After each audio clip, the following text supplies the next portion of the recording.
Tumayo po ang lahat at tayo makiisa sa Eucharistikong pagdiriwang na pamumunuan ng ating Kura Paroko, Reverend Father Douglas D. Badong.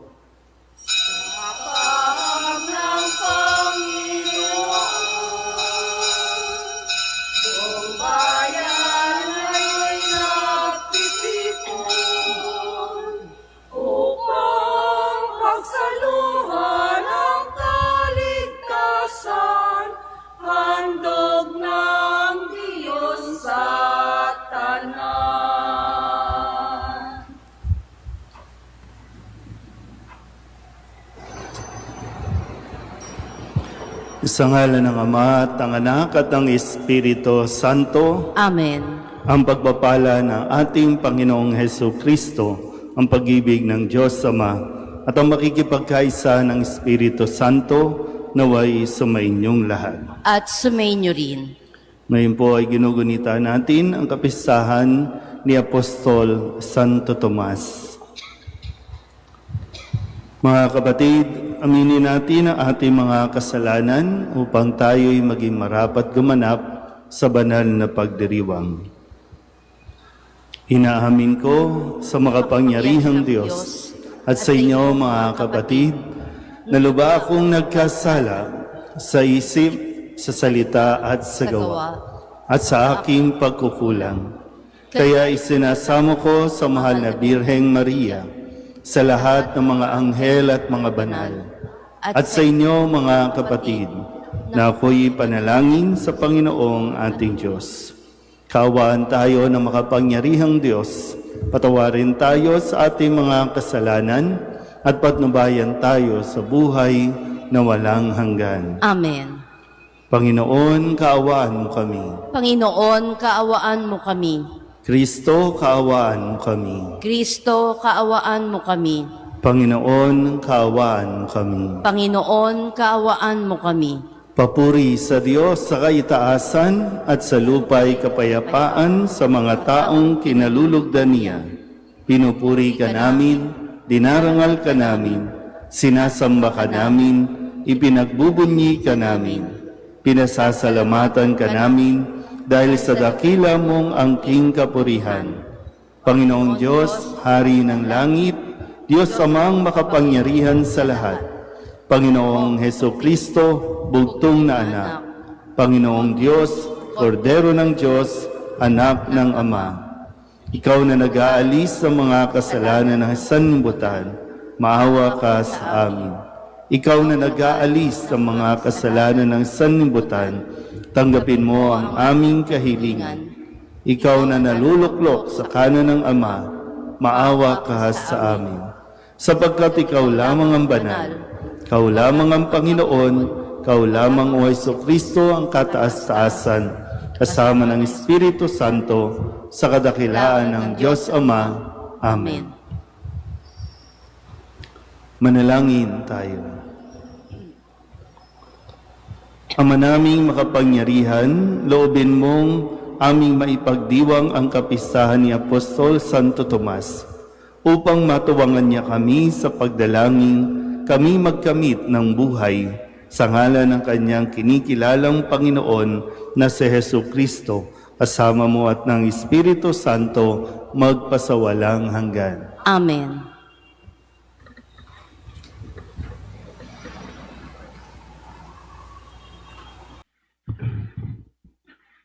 Pagbasa mula sa sulat ni Apostol Pablo sa mga taga-Efeso. Mga kapatid, hindi na kayo dayuhan o taga-ibang bansa, kundi kababayan ng mga hinirang ng Diyos at kabilang sa kanyang sambahayan. Kayo itinayo rin sa saligan ng mga apostol at mga propeta, na ang batong kapanulukan ay si Kristo Jesus. At sa pamamagitan niya, nagkakaugnay-ugnay ang bawat bahagi ng gusali at nagiging isang templong banal.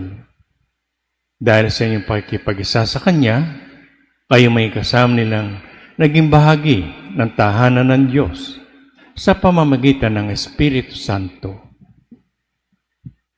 Ang salita ng Diyos. Salamat sa Diyos.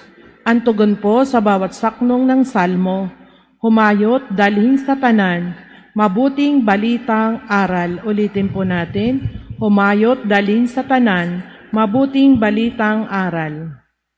Purihin ang poon. Dapat na purihin ng lahat ng bansa. Siya ay purihin ng lahat ng tao sa balat ng lupa. Humayot dalhin sa tanan, mabuting balitang aral. Pagkat ang pag-ibig na ukol sa ati dakila at wagas, at ang katapatan niya'y walang wakas. Humayot dalhin sa tanan, mabuting balitang aral. Alleluia!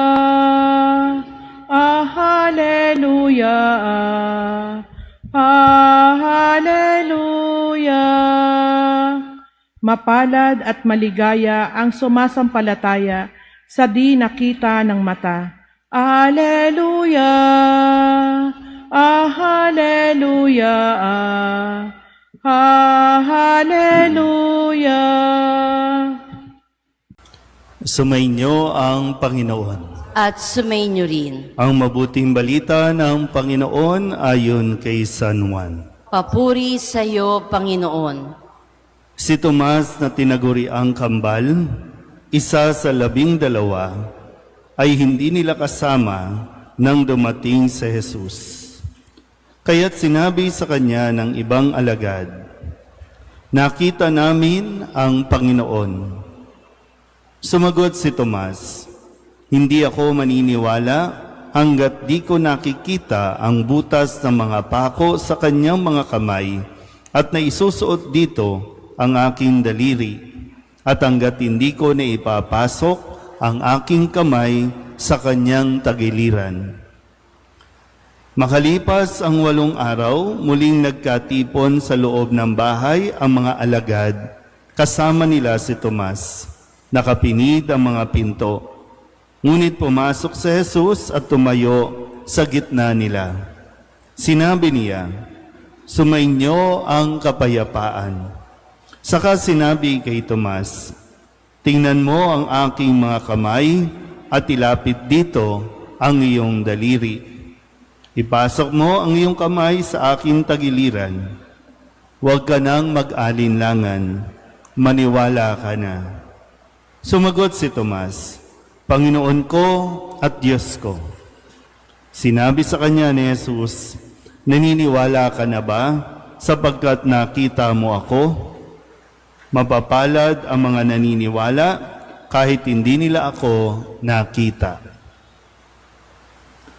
Ang mabuting balita ng Panginoon. Pinupuri ka namin, Panginoong Hesukristo. Isang magandang umaga po sa inyong lahat. Bagamat bumubuhos ang ulan, nawa po ay patuloy tayong pagpalain ng Panginoon sa atin pong pagdiriwang ngayon ng ating banal na misa, kung saan atin pong ginugunita at ipinagdiriwang ang kapistahan ni Apostol Santo Tomas, isa sa 12 alagad na pinili ni Jesus para pangunahan ang simbahan na kanyang itinayo. Bagamat sa ating ebanghelyo, si Santo Tomas ay punong-puno ng pagdududa. Hindi niya makayang unawain at tanggapin na totoong nabuhay na si Kristo dahil nandoon pa rin siya sa punto o sa estado ng kanyang nararamdaman ng lungkot o kung anumang nararamdaman ng isang taong nawalan ng kanyang inaasahan, nawalan ng minamahal, nawala ang nagmamahal, kung kaya't naging mahirap para sa kanya na maniwala agad na totoo ngang nabuhay si Kristo. Siyempre, no, yung emosyon. Minsan, kailangan talaga natin ding unawain, no, kung sakali na may mga tao sa paligid natin na hindi matanggap na wala na ang mahalagang tao sa buhay niya, kailangan lang natin unawain din ano ang nararamdaman ng taong ito.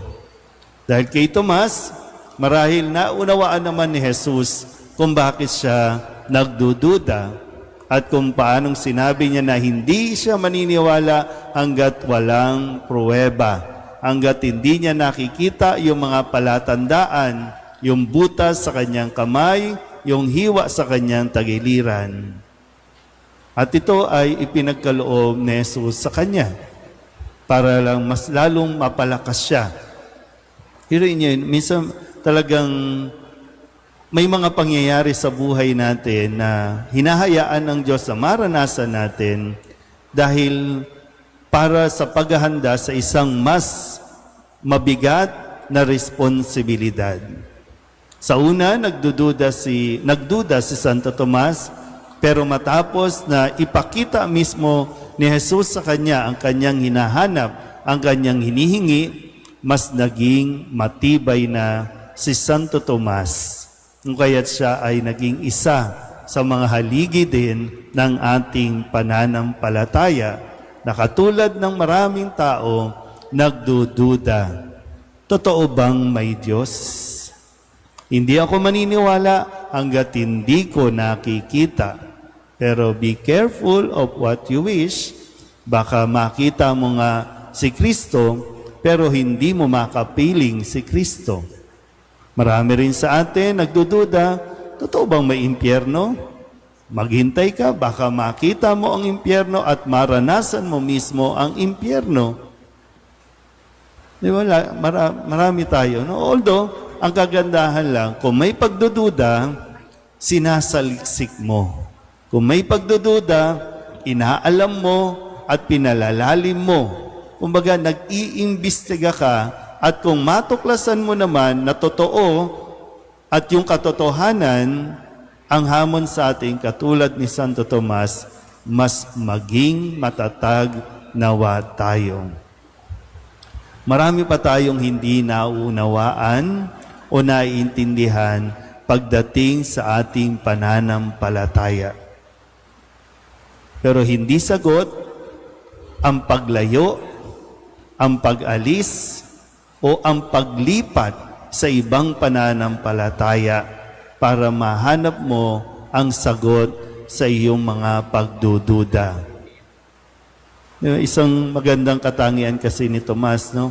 Nung sinabihan siya, hindi siya naniwala, pero kasama pa rin niya ang 12 at iba pang mga alagad hanggang sa magpakita muli si Jesus sa kanila. Isa sa atin, no, maraming kwento sa Katoliko dahil hindi nila maunawaan. Totoo bang nandyan si Kristo sa banal na Eucharistia, dyan sa tinapay? Totoo bang si Kristo yan? Totoo ba na kapag hindi tayo sumunod sa 10 utos, mapupunta tayo sa impyerno? Ang dami natin pagdududa. Pero hindi yan agad-agad masasagot. Kasi yung paghahanap natin ng kasagutan, yun din nawa ang magpalalim ng ating ugnayan sa Diyos. Magpalalim ng ating pananampalataya. At isang araw, ito rin ang gagamitin natin sa pagpapahayag ng pananampalataya sa iba na marami din at punong-puno ng pagdududa. Amen?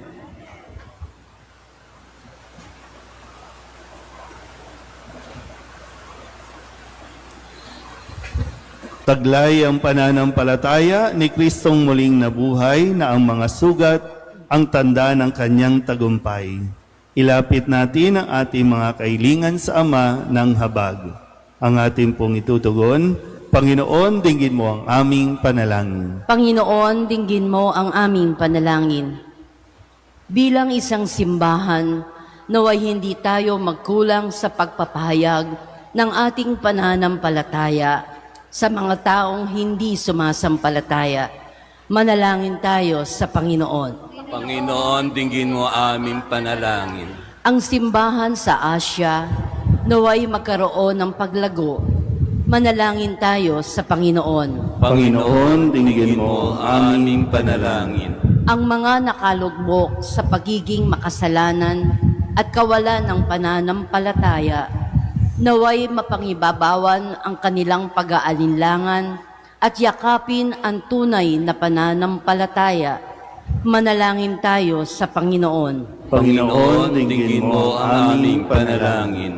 Ang mga nabibigatan sa buhay, lalo na ang mga may sakit at nangungulila, naway magtamasa ng kagalakan ng muling pagkabuhay ni Kristo.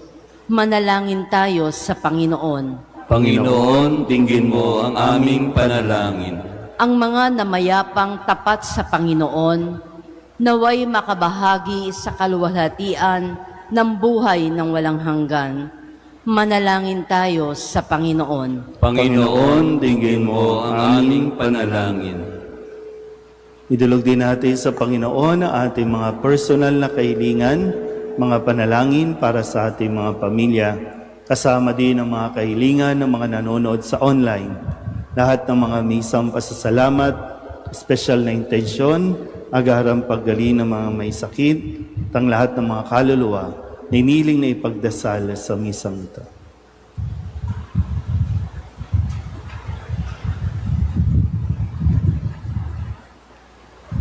Ang lahat ng ito iniling namin sa ngalan ni Kristo ang aming Panginoon. Amen.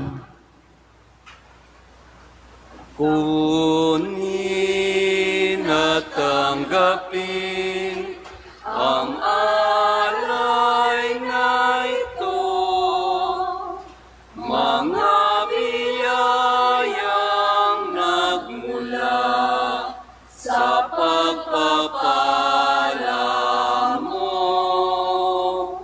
Tanda ng bawat pusong pagkat inibig mo, ngayon nananalig, nagmamahal sa'yo.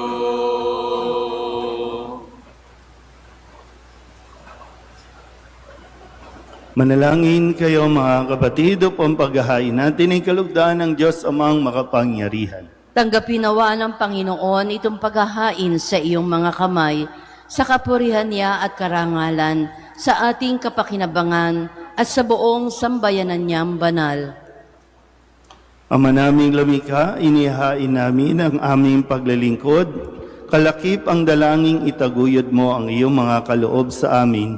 Ngayon kami nagpapasalamat sa iyo, kaysa ng pagpupuri ni Apostol Santo Tomas, sa pamamagitan ni Jesucristo kasama ng Espiritu Santo, magpasawalang hanggan. Amen. Sumainyo ang Panginoon. At sumainyo rin. Itaas sa Diyos ang inyong puso at diwa. Itinaas na namin sa Panginoon. Pasalamatan natin ang Panginoong ating Diyos. Marapat na siya ay pasalamatan. Ama naming makapangyarihan, tuning ang marapat na ikaw ay aming pasalamatan. Ikaw ang pastol na laging pumapatnubay sa mga kabilang sa nililingap mong kawan. Ito ang ginanap na pananagutan ng gili mong anak at pastol ng tanan. Ang mga apostol ay kanyang mga katuwang sa pagiging pastol na patnubay ng sambayanan. Kaya kaysa ng mga anghel na nagsisiawit ng papuri sa iyo nang walang humpay sa kalangitan, kami nagbubunyi sa iyong kadakilaan. Santo, Santo, Santo, Panginoon Diyos ng mga hukbo, napupuno ang langit at lupa ng kadakilaan mo. O sana sa kaitaasan, pinagpala ang naparirito sa ngalan ng Panginoon. O sana sa kaitaasan. Ama naming banal, ikaw ang bukal ng tanang kabanalan. Kaya't sa pamamagitan ng iyong Espiritu, gawin mong banal ang kaloob na ito upang para sa aming maging katawan at dugo ng aming Panginoong Heso Kristo. Bago niya pinagtiis ang pusang loob na maging handog, hinawakan niya ang tinapay, pinasalamatan kaniya, pinaghati-hati niya iyon, iniabot sa kanyang mga alagad at sinabi, tanggapin ninyong lahat ito at kanin, ito ang aking katawan na ihahandog para sa inyo.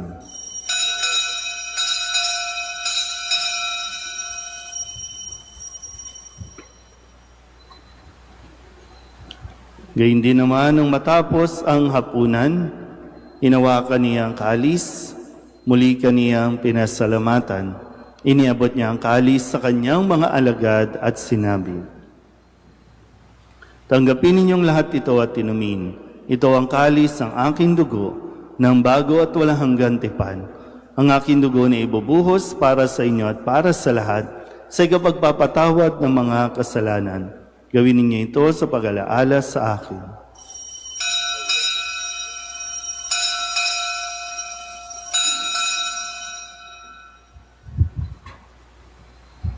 Ipagbunyi natin ang misteryo ng pananampalataya. Si Kristo'y namatay, si Kristo'y nabuhay, si Kristo'y babalik sa wakas ng panahon. Ama, ginagawa namin ngayon ang pag-alaala sa pagkamatay at muling pagkabuhay ng iyong anak, kaya tiniaalay namin sa iyo ang tinapay na nagbibigay buhay at ang kalis na nagkakaloob ng kaligtasan.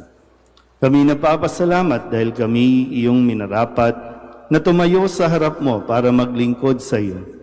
Isinasamo namin kami magsasalo-salo sa katawan at dugo ni Kristo ay mabuklod sa pagkakaisa sa pamamagitan ng Espiritu Santo.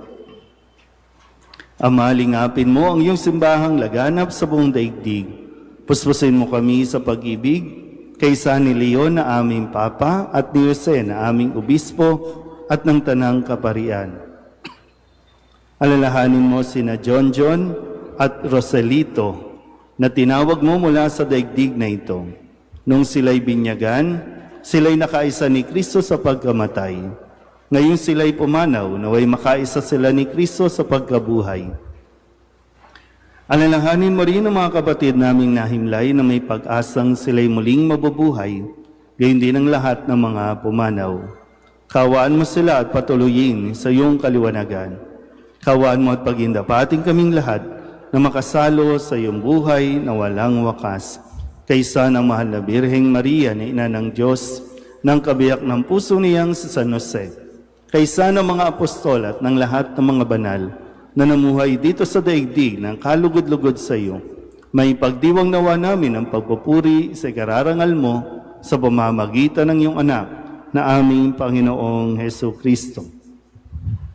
Sa pamamagitan ni Kristo, kasama niya at sa Kanya, ang lahat ng parangal at papuri ay sa iyo, Diyos Amang makapangyarihan, kasama ng Espiritu Santo, magpasawalang hanggan.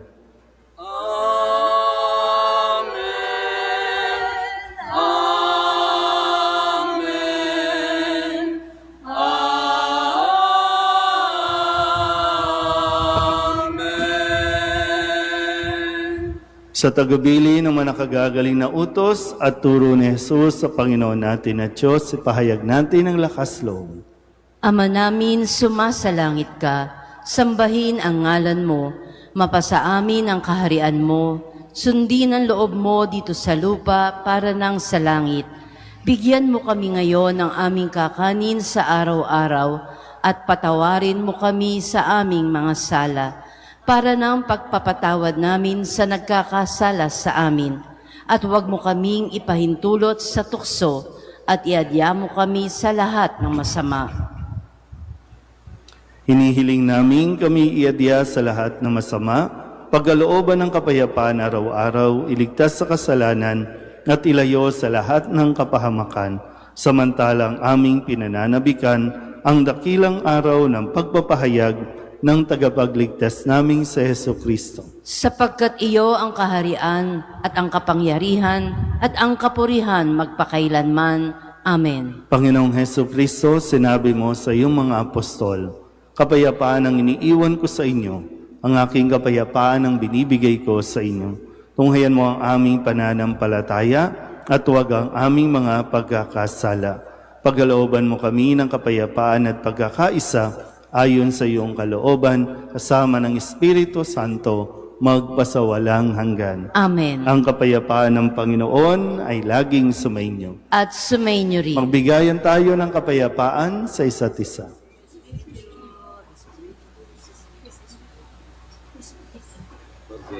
Kordero ng Diyos na nag-aalis ng mga kasalanan ng sanlibutan, maawa ka sa amin. Kordero ng Diyos na nag-aalis ng mga kasalanan ng sanlibutan, maawa ka sa amin. Kordero ng Diyos na nag-aalis ng mga kasalanan ng sanlibutan, ipagkaloob mo sa amin ang kapayapaan. Ito ang kordero ng Diyos. Ito ang nag-aalis ang kasalanan ng sanlibutan. Mapalad ang mga inaanyayahan sa kanyang piging. Panginoon, hindi ako karapat-dapat na magpatuloy sa iyo, ngunit sa isang salita mo lamang ay gagaling na ako.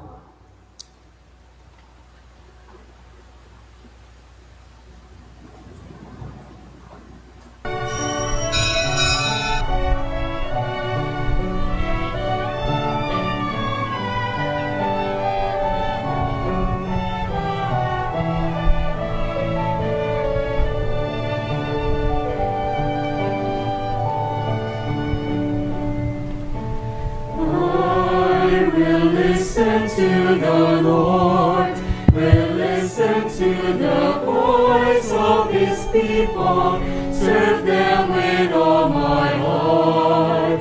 I will listen to His words and call upon the Lord for His people to live in faith and truth and in love.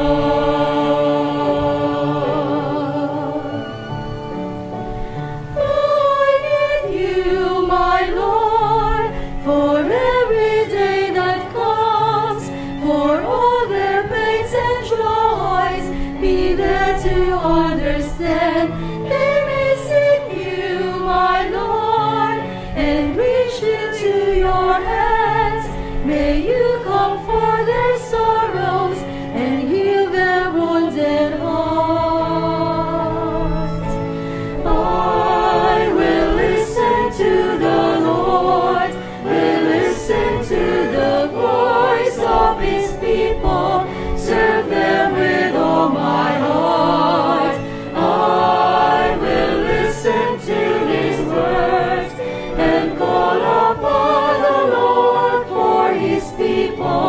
To live in faith and truth and in love.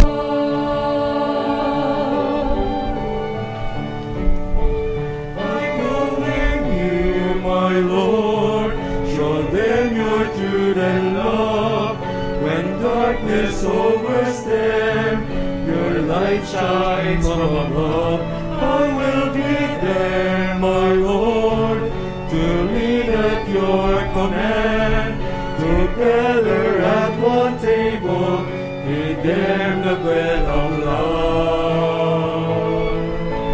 I will listen to the Lord, will listen to the voice of His people, serve them with all my heart. I will listen to His words and call upon the Lord for His people to live in faith and truth and in love. There are those who seek the lost and suffering, bind their wounds and bring them to your care. Oh Lord, I know that you're with them, embracing once again. Your love is all I bear.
panalangin para kay Nuestro Padre Jesus Nazareno.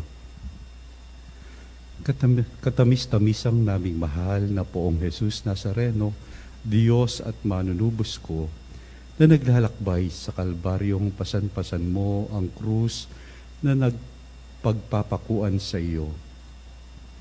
Akong abang makasalanan na naging dahilan ng iyong di masayod na hirap ay nagpupuri sa iyo at nagpapasalamat na bilang maamong kordero ay buong hinahong tinanggap mo sa ibabaw ng iyong balikat ang kahoy ng iyong kamatayan, upang doon mawakasan ang aking mga kasalanan at ng sandaigdigan. Patawarin mo ako, o butihing Jesus, inaamin ko ang aking mga sala at ako'y nananalig na dahil sa kabutihan mong walang kahulilip ay hugasan mo ng iyong dugo. Iniibig kita ng higit sa lahat ng bagay. Ipinangangako na ako'y magiging matapat hanggang sa oras ng aking kamatayan.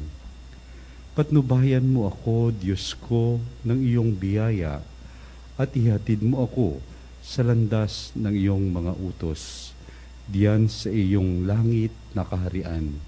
Siya nawa.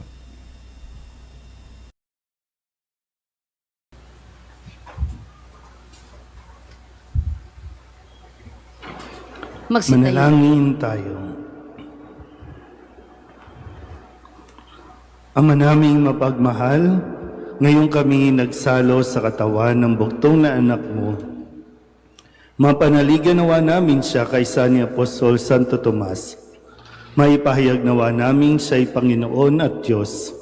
Sa pamumuhay namin at tapat na paglilingkod, sa pamamagitan niya, kasama ng Espiritu Santo, magpasawalang hanggan. Amen.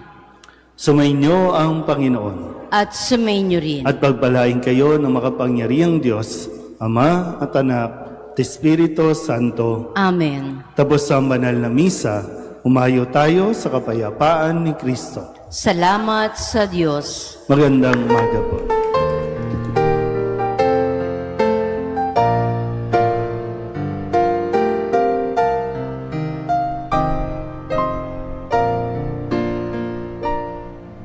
Nuestro Padre Jesus Nazareno, sinasamba ka namin, pinipintuho ka namin, aral mo ang aming buhay at kaligtasan. Nuestro Padre Jesus Nazareno, iligtas mo kami sa kamatayan. Ang krus mong pinamatayan ay sagisag ng aming kaligtasan. Nuestro Padre Jesus Nazareno, dinarangal ka namin.